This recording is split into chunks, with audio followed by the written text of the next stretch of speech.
ಜೆಡಿಎಸ್ಗೆ 2 ಕ್ಷೇತ್ರ ಅಂದರಂತೆ ಅಮಿತ್ ಶಾ. ಜೆಡಿಎಸ್ಗೆ ಹಾಸನ, ಮಂಡ್ಯ ಕ್ಷೇತ್ರ ಮಾತ್ರ. ಕೋಲಾರ ಕೊಡೋದಕ್ಕೆ ಬಿಜೆಪಿ ಹೈಕಮಾಂಡ್ಗೆ ಮನಸ್ಸಿಲ್ಲ. ಕೋಲಾರ ಬಿಟ್ಕೊಡೋದಕ್ಕೆ ಕುಮಾರಸ್ವಾಮಿಗೆ ಮನಸ್ಸಿಲ್ಲ. ಸರ್ವೆ ರಿಪೋರ್ಟ್ ಅನ್ನ ಮುಂದಿಟ್ಟು ಅಮಿತ್ ಶಾ ಚೌಕಾಸಿ ನಡೆಸಿದ್ದಾರೆ. ಕೋಲಾರಕ್ಕಾಗಿ ಜೆಡಿಎಸ್ ಪಟ್ಟು ಹಿಡಿದಿದೆ, ಆದ್ರೆ ಕೋಲಾರವನ್ನ ಬಿಟ್ಕೊಡೋದಕ್ಕೆ ಬಿಜೆಪಿಗೂ ಮನಸ್ಸಿಲ್ಲ. ಕೋಲಾರದಲ್ಲಿ ಬಿಜೆಪಿಗೆ ಪಾಸಿಟಿವ್ ಇದೆ ಅಂತ ಸರ್ವೆ ರಿಪೋರ್ಟ್ ಅನ್ನ ಮುಂದಿಟ್ಟು ಅಮಿತ್ ಶಾ ಚೌಕಾಸಿ ನಡೆಸಿದ್ದು, ಅಮಿತ್ ಶಾ ಈ ಸೂತ್ರದಿಂದಾಗಿ ಕುಮಾರಸ್ವಾಮಿ ತೀವ್ರ ಅಸಮಾಧಾನಗೊಂಡಿದ್ದಾರಂತೆ.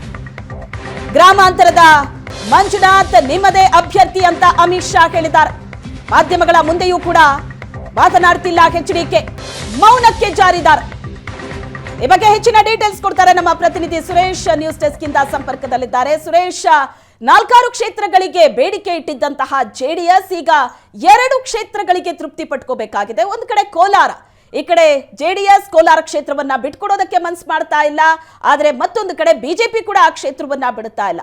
ಫೈನಲಿ 2 ಕ್ಷೇತ್ರ ಫೈನಲ್ ಹಾಗಾದ್ರೆ ಜೆಡಿಎಸ್ಗೆ. ಶ್ವೇತಾ, ಹೌದು. ಈಗ ನಿನ್ನೆ ನಡೆದಂಥ ಸಭೆಯಲ್ಲಿ ಅಮಿತ್ ಶಾ ಅವರು ಕುಮಾರಸ್ವಾಮಿ ಅವರಿಗೆ ಬಹಳ ಸ್ಪಷ್ಟವಾಗಿ ಹೇಳಿರುವಂಥದ್ದು, ಹಾಸನ ಮತ್ತು ಮಂಡ್ಯ ಕ್ಷೇತ್ರ ಮಾತ್ರ ಜೆಡಿಎಸ್ಗೆ ಬಿಟ್ಕೊಡ್ತೀವಿ ಅಂತ. ಅದನ್ನು ಹೊರತುಪಡಿಸಿದರೆ ಡಾಕ್ಟರ್ ಮಂಜುನಾಥ್ ಅವರಿಗೆ ಕೂಡ ಟಿಕೆಟ್ ನೀಡಲಾಗಿದೆ, ಅದು ಕೂಡ ಒಂದು ರೀತಿ ನಿಮಗೆ ಟಿಕೆಟ್ ಕೊಟ್ಟ ಹಾಗೆ ಅನ್ನುವಂತಹ ಒಂದು ಸಮಾಧಾನದ ಸೂತ್ರವನ್ನು ಕೂಡ ಅಮಿತ್ ಶಾ ಅವರು ಹೇಳಿದ್ದಾರೆ. ಕೋಲಾರದಲ್ಲಿ ಬಿಜೆಪಿಯ ಅಭ್ಯರ್ಥಿಯನ್ನು ಕಣಕ್ಕಿಳಿಸ್ತೀವಿ, ಅಲ್ಲಿ ನಮಗೆ ಪಾಸಿಟಿವ್ ಇದೆ ಅಂತ ಸರ್ವೆ ಇದೆ ಅನ್ನುವಂಥ ಮಾತು ಅಮಿತ್ ಶಾ ಅವರದ್ದು. ಆದರೆ ಕುಮಾರಸ್ವಾಮಿ ಅವರು ಕೂಡ ಕೋಲಾರಕ್ಕೆ ಪಟ್ಟು ಹಿಡಿದಿರುವಂಥದ್ದು. ಮೊದಲಿನಿಂದಲೂ ನಾವು ಯಾವ ಒಂದು ಮಾತುಕತೆಯಲ್ಲಿ ಬಂದಿತ್ತೋ ಆ ಒಂದು ಮಾತಿಗೆ ನೀವು ಬದ್ಧರಾಗಿರಬೇಕು ಅನ್ನುವಂಥ ಒಂದು ಮಾತನ್ನು ಕುಮಾರಸ್ವಾಮಿ ಅವರು ಅಮಿತ್ ಶಾ ಅವರಿಗೆ ಹೇಳಿರುವಂಥದ್ದು. ಅಂದರೆ ಕೋಲಾರಕ್ಕಾಗಿ ಮೊದಲಿನಿಂದಲೂ ಕುಮಾರಸ್ವಾಮಿ ಅವರು ಬೇಡಿಕೆಯನ್ನು ಇಟ್ಟಿದ್ದರು.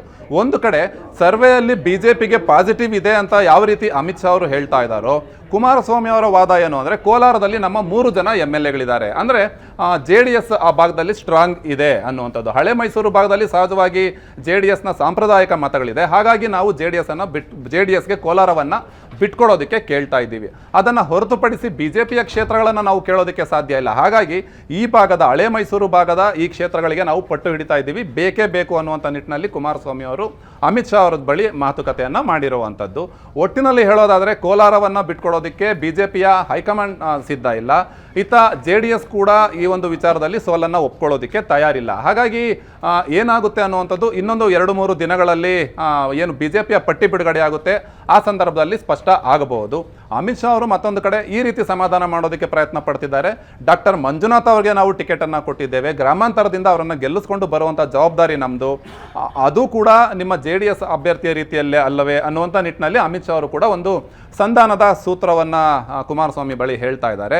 ಆದರೆ ಸದ್ಯಕ್ಕಂತೂ ಅಮಿತ್ ಶಾ ಅವರ ಈ ಸೂತ್ರಕ್ಕೆ ಕುಮಾರಸ್ವಾಮಿ ಅವರು ಒಪ್ಪಿಲ್ಲ. ಹಾಗಾಗಿಯೇ ನಿನ್ನೆಯಿಂದ ಕುಮಾರಸ್ವಾಮಿ ಅವರು ಕೂಡ ಮಾಧ್ಯಮಗಳ ಜೊತೆಯಲ್ಲಿ ಎಲ್ಲೂ ಕೂಡ ಈ ಒಂದು ವಿಚಾರವನ್ನು ಚರ್ಚೆ ಮಾಡಿಲ್ಲ. ಮುಂದೆ ಏನಾಗುತ್ತೆ ಅನ್ನುವಂಥದ್ದು 2ನೇ ಪಟ್ಟಿ ಬಿಡುಗಡೆ ಆಗುವವರೆಗೂ ಕಾದು ನೋಡಬೇಕಾಗಿದೆ. Shweta, yes, thank you Suresh ನಿಮ್ಮೆಲ್ಲ ಡೀಟೇಲ್ಸ್ಗೆ.